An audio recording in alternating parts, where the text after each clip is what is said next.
Before I tell you this story, before I take you into the glass towers, the rooftop dinners, the midnight prayers whispered through clenched teeth, I want you to subscribe to this channel and stay with me until the very last second. Because what you're about to hear is not just gossip. It's not just another scandal from the streets of Lagos. This is an extraordinary story of love, power, and betrayal, the kind that leaves scars you can't see, but can feel for the rest of your life. I remember the moment the air in our church changed. It wasn't sudden, like a clap of thunder. No, it was slow, almost invisible, like dust settling in a room where sunlight used to flood in. Our church sat like a jewel in the heart of Lekki, a vast, whitewashed building surrounded by palm trees and luxury SUVs. Every Sunday morning, the streets leading to it would choke with traffic, Range Rovers idling behind Danfos, Okadas weaving through tinted sedans. I used to stand on the church rooftop before the first service and watch the city below, the estates with their guarded gates, the lagoon shimmering in the distance, the Lagos skyline cut into jagged shapes by cranes and billboards. From up there I could almost forget the noise inside me. I was the pastor's wife. And for most of my life, that title felt like both a crown and a chain. I had learned early on that in Lagos, appearances could buy you almost anything. Influence, respect, even silence. My life was wrapped in silk dresses and designer heels, the scent of imported perfume trailing me like a shadow. To the outside world I was the picture of grace, a woman with a man of God by her side, a marriage blessed in public and envied in private. But blessings have a strange way of hiding their cracks. I first noticed her, the choir leader, on a Sunday in April. The air was heavy with the smell of rain on hot concrete. She stood at the front, her voice slicing through the room like something that could heal or destroy, depending on how you listened. She had that kind of beauty that wasn't just physical, it was the kind that made people lean in without realizing. Even from my seat, I could feel the pull she had on the room. And I saw, God help me, the way his eyes followed her. First I told myself it was nothing.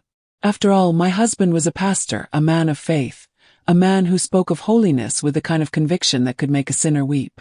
But conviction is not the same as immunity. Weeks passed. And with each Sunday, I noticed the small things. The way his sermons began to weave in analogies about true worship and the heart of service, always delivered after her solos. The way his laughter softened when she spoke to him after service, his hand lingering a second too long when he shook hers. Lagos is a city of whispers. People talk, not directly to you, never in front of you, but in salons over suya at midnight, in the back seats of Uber rides. And so, the whispers began to reach me. Not loud enough to be called accusations, but steady enough to feel like a drip of water on stone. I wanted to believe in my marriage. I wanted to believe in the man I had built my life beside. But the city has a way of peeling away illusions. It doesn't matter how high the walls of your estate are, the truth always finds a way through the gates. The breaking point came one evening in June. I had been at a women's ministry meeting, the kind where the air smelled of pastries and perfume, and the conversation floated between Bible verses and brunch spots. When I came home, the house was quiet, too quiet. My husband wasn't in his study, and the faint hum of music was coming from upstairs. And there, as I stood at the foot of our spiral staircase, I felt something inside me shift. I can't tell you exactly why I knew in that moment. Maybe it was the way the music was the same song she had sung that morning. Maybe it was the faint sound of laughter, low and intimate.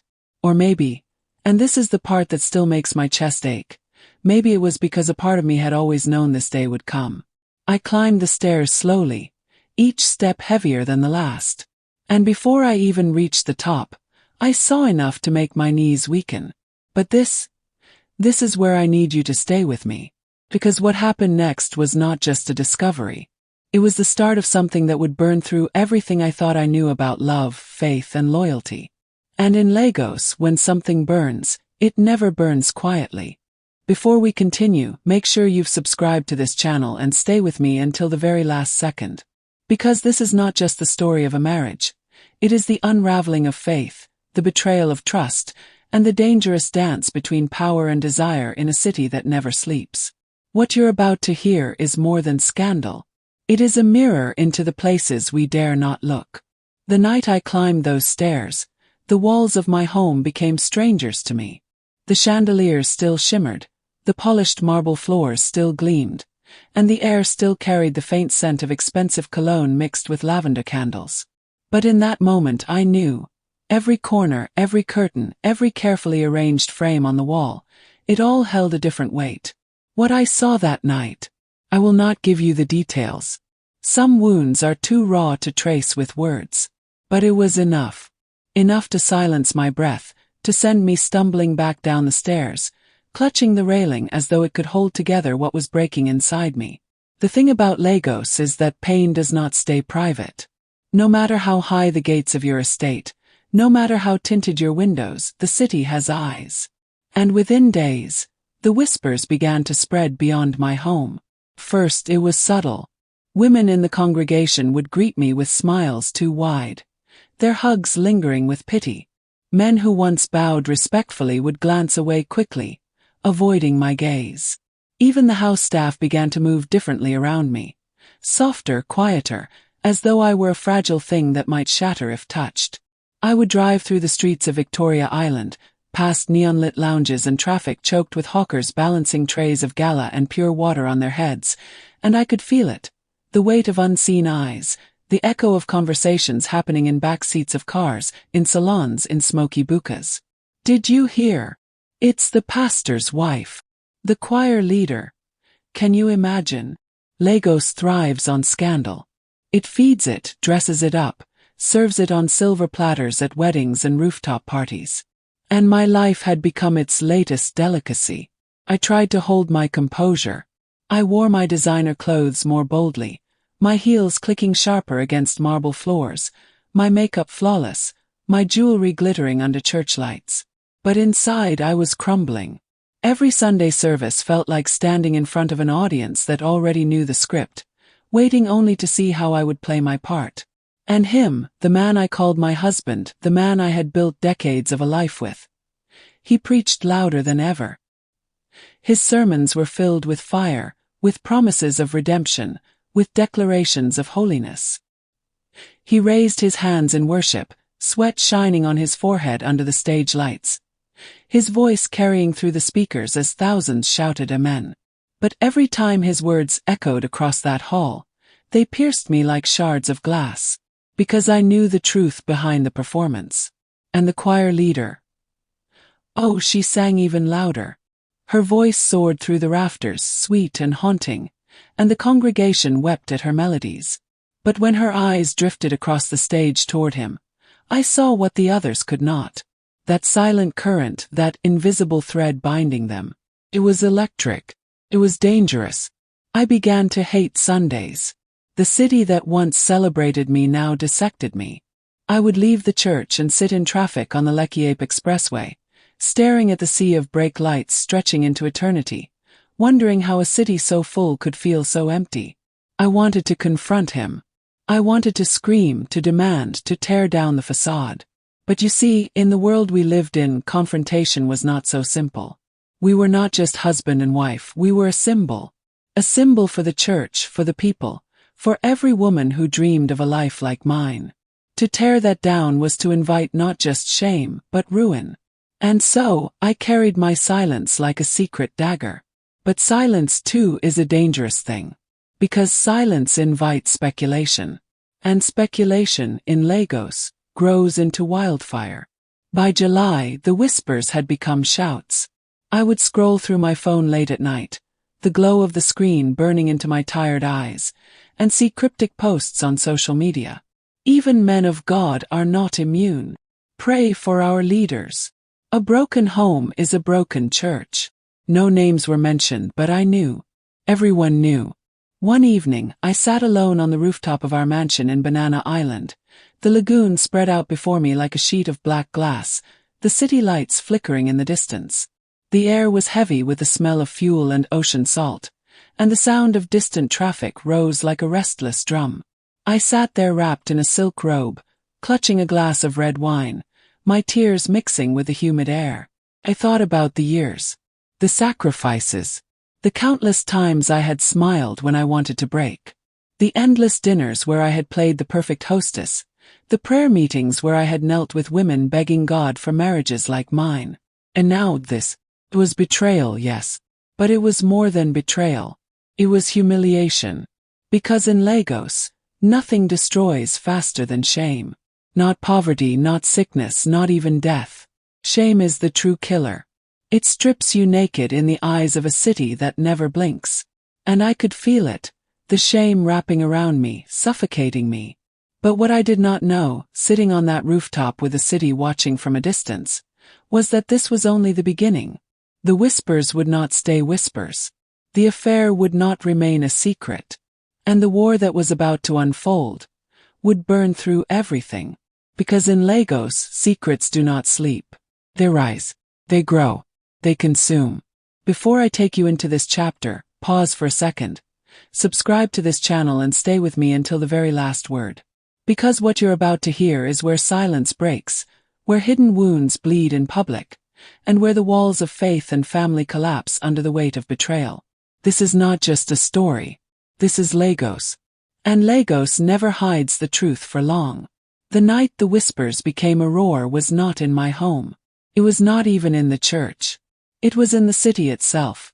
A city that delights in spectacle, that thrives on other people's pain. It began with a photograph. I don't know who took it, or how it reached the hands of those who wanted it most. But one morning I woke to find my phone buzzing uncontrollably, the screen flooded with messages. Friends, strangers, even people I hadn't spoken to in years. And there it was, a blurry but undeniable picture of them. My husband, the pastor. The woman, the choir leader. Together. Too close. Too intimate. Spread like wildfire. WhatsApp groups. Twitter threads. Instagram stories with captions drenched in pity or sarcasm. By noon everyone had seen it. By evening everyone had an opinion. And by nightfall, I was no longer just a woman betrayed. I was a headline. The church tried to spin it. They released statements about the dangers of gossip and standing firm in prayer. But Lagos knows better. Lagos does not wait for official statements. Lagos builds its own truth, brick by brick, whisper by whisper. And so the congregation split. Some stood by him, blinded by his charisma, convinced this was an attack from the devil. Others demanded answers, shouting outside the church gates, their voices echoing over the lagoon. I watched it all from behind tinted glass, sitting in the back of my car as my driver navigated traffic on Ozumbambadu Road. The city lights blurred through my tears, horns blaring around us, hawkers tapping at the windows with trays of roasted groundnuts and cold water.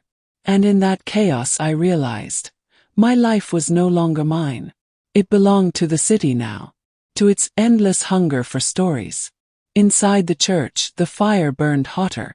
The elders called meetings, their voices heavy with scripture and strategy. They spoke of image, of restoration, of damage control. But not once did anyone ask how I felt. I was invisible in my own story. And he, my husband, he carried on as though nothing had happened. He still mounted the pulpit in designer suits, his voice booming through the speakers, his words laced with conviction. He preached about Daniel in the lion's den, about Paul and his chains, about Christ betrayed. And the people cheered. But I could see it in his eyes. Panic. Fear. The way he avoided my gaze when we passed each other in the house. Our mansion now a cold museum of unspoken words. The choir leader. She, too, carried herself with boldness. She sang louder, dressed sharper, her makeup flawless under the stage lights. Some pitied her, others envied her, but all watched her. She had become a symbol, of desire, of rebellion, of everything dangerous and magnetic in a city built on temptations. And me. I walked through it all like a ghost. I remember one Sunday in particular. The hall was packed, the air thick with perfume and expectation. As the choir sang, I stood in the front row, my heels anchored to the marble floor, my face carved into calm. But inside I was unraveling. Because when she hit the final note, when the crowd erupted in applause, my husband rose to his feet, clapping harder than anyone. His eyes locked on hers. And in that second I knew whatever we had built was gone. That afternoon, I sat alone in the master bedroom, the curtains drawn against the Lagos sun. I looked around, at the Italian furniture, the chandelier imported from Paris, the endless rows of dresses in my walk-in closet. All the wealth, all the appearances, all the things people envied. And yet I had never felt poorer. The truth was clear now. I could no longer hide. I could no longer play the perfect wife in a crumbling empire. So I made a decision. Quiet one. Dangerous one. I began to collect my own evidence. I began to trace the lines of his betrayal, not just in whispers or photographs, but in cold, undeniable proof. I spoke to people who had seen more than they should have. I followed trails he thought he had covered. I pieced together a puzzle he never thought I could solve. Because in Lagos, when a woman decides to fight, she does not fight with her hands. She fights with silence, with patience, with strategy. And soon I would have what I needed. But what I didn't know, what no one could have known, was that this war would not just be between me and him. It would pull in the church, elders, the congregation, the city. And by the time it ended, nothing, not even faith itself, would look the same again. Because betrayal in private is one thing. Betrayal in public, that is fire. And fire, once it spreads in Lagos, consumes everything in its path. Before I bring this story to its end, I want you to subscribe to this channel and stay with me until the very last second. Because this is not just the end of a scandal. This is the story of how betrayal breaks, how truth destroys, and how sometimes, from ashes, something new can still rise. I had gathered enough. Enough evidence, enough whispers confirmed by facts, enough pieces of a puzzle to know that the marriage I had once believed in was no longer just cracked. It was shattered. It was a quiet evening when I laid it all out in front of me. The photographs, the receipts, the testimonies whispered in confidence. I sat alone in the study of our mansion in Banana Island, the room heavy with the smell of leather and paper, the ticking clock loud against the silence. Outside, the lagoon was calm, the lights of Victoria Island flickering like a distant warning. And as I stared at the proof, I knew there was no turning back. The next Sunday, I walked into church with a heart as heavy as stone. The hall was crowded, thousands filling the seats, their faces turned to the stage where my husband would soon stand. The choir sang, her voice, that voice, soaring once again. The sound filled the air, but instead of beauty, I heard betrayal woven into every note. When he mounted the pulpit, the applause thundered. He raised his hands, his designer suit shimmering under the stage lights. His voice bold as he began to preach. But this time the words bounced off me like hollow echoes. Because I was no longer listening. I was watching him, watching her. Watching the performance unfold for a crowd hungry for faith, for hope, for leadership. And then I made my choice. I didn't interrupt the sermon. I didn't scream or shout or throw accusations. No, Lagos has enough noise. What I did was quieter, sharper, and far more devastating. I walked out. I stood up in the middle of the service, my heels clicking against marble, my silk dress trailing behind me. Thousands of eyes turned to follow as I moved down the aisle, my face expressionless, my heart burning. Cameras flashed, whispers erupted, and by the time I reached the doors, the church was no longer looking at him. It was looking at me.